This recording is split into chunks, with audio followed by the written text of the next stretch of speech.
अब तारीफ वाले कौन है? बेइजाजत इनके घर जिब्रील भी आते नहीं।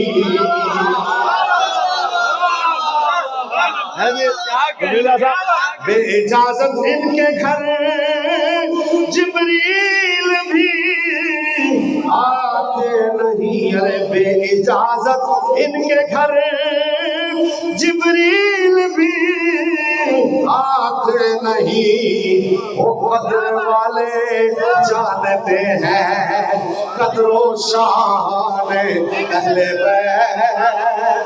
वो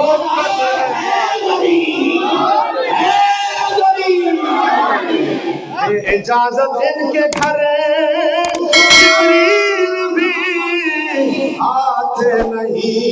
कदर वाले जानते हैं कदरो शान अहले बैत। ओ कदर वाले जानते। अच्छा एक और जरा तवज्जो करो। ओ कदर वाले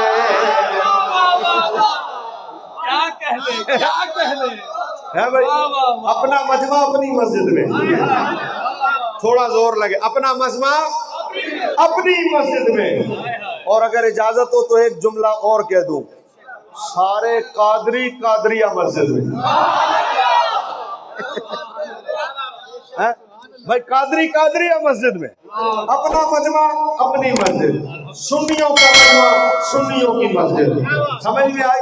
ओ कदर वाले जानते हैं